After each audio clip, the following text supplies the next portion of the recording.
Faith cometh by hearing, and hearing by the Word of God. It's time for Faith to Live By with Sue Taylor.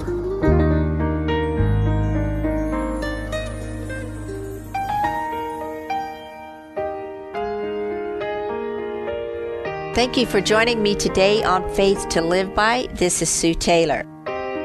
You know, it has been said that it is not in the college or academy, but in the silence of the soul that we learn the greater lessons of life. And quiet hearts are rare. Is your soul resting in silence today, knowing that God is in control, even though much may seem out of control? Silence is strong and silence is powerful, and always, I believe, a forerunner to revelation. Silence sometimes is given to gain a greater trust in the God that is unseen and many times may be unfelt and not understood. He must quiet our hearts in order to receive. I want to read to you a story I read a few years back about 3 women that were in prayer. It says that it's a beautiful old story of how one Christian woman dreamed that she saw 3 other women in prayer. When they knelt, the Master drew near to them, and as he approached the first of the 3, he bent over her with tenderness and grace. He smiled with radiant love, and he spoke to her in tones of pure, sweet music. Upon leaving her, he came to the next, but only placed his hand upon her bowed head and gave her one look of loving approval. But he passed the 3rd woman almost abruptly, without stopping for a word or even a glance. The woman, having the dream, said to herself, how greatly he must love the first woman. And the second gained his approval, but did not experience the special demonstrations of love that he gave the first. But the 3rd woman must have grieved him deeply, for he gave her no word at all, not even a passing look. She wondered what the 3rd woman must have done to have been treated so differently. As she tried to account for the actions of her Lord, he himself came and stood beside her and said to her, O woman, how wrongly you have interpreted me.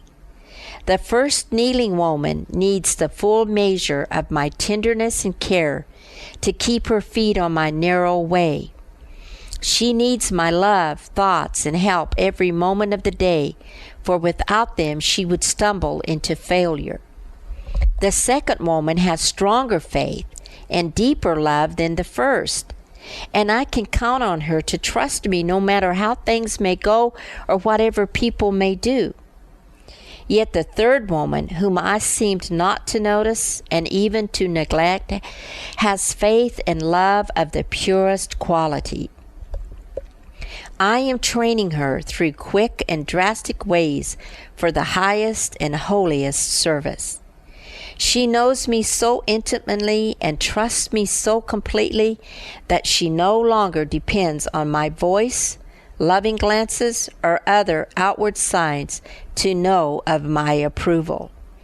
She is not dismayed or discouraged by any circumstances I arrange for her to encounter. She trusts me when common sense, reason, and every subtle instinct of the natural heart would rebel, knowing that I am preparing her for eternity, and realizing that the understanding of what I do will come later. My love is silent because I love beyond the power of words to express it, and beyond the understanding of the human heart. Also, it is silent for your sakes, that you may learn to love and trust me with pure, Spirit-taught, spontaneous responses.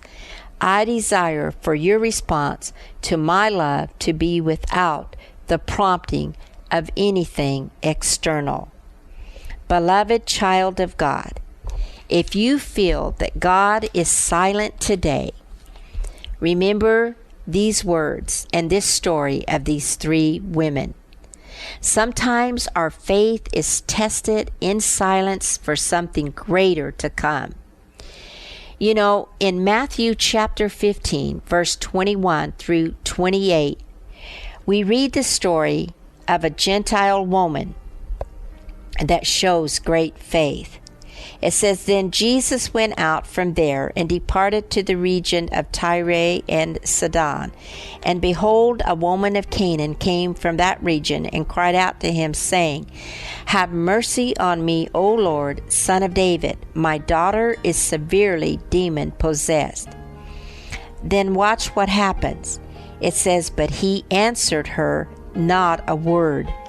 And his disciples came and urged him, saying, Send her away, for she cries out after us. But he answered and said, I was not sent except to the lost sheep of the house of Israel. Then she came and worshipped him, saying, Lord, help me. But he answered and said, It is not good to take the children's bread and throw it to the little dogs. And she said, Yes, Lord, yet even the little dogs eat the crumbs which fall from the master's table. Then Jesus answered and said to her, O woman, great is your faith. Let it be to you as you desire. And her daughter was healed from that very hour. Even though Jesus answers you not a word, persist in prayer, persist in pleading, persist in his silence, and he will also say to you, Woman, great is your faith. Let it be to you as you desire. For this truly is faith to live by. You've been listening to Faith to Live By with Sue Taylor. If you would like to write with your comments or to request a copy of this program for an $8 donation, write Sue Taylor, 10827 Highway 86 East, Neosho, Missouri 64850. Sue Taylor is a member of the KNEO team and a keynote speaker at several church and women's events throughout the 4-state area. To book Sue for your next event, contact Sky High Radio at 417-451-5636. Hi, this is Luke Taylor with the Sky High Podcast Network.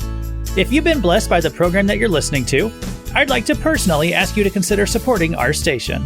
Our network is a collection of programs produced by KNEO Radio in Neosho, Missouri, a nonprofit station dedicated to educating Christians, reaching the lost, and making an eternal impact. This program is just one of many designed to encourage, equip, and inspire you in your walk with Christ. To help keep these programs going strong, visit kneo.org and click the donate button. And if you'd like to let us know in the memo line that you're a listener of this program, we would truly appreciate it. Thank you for being part of what we're doing here at the Sky High Podcast Network. If today's program spoke to you, please prayerfully consider supporting our mission. Together, we can make a difference for eternity.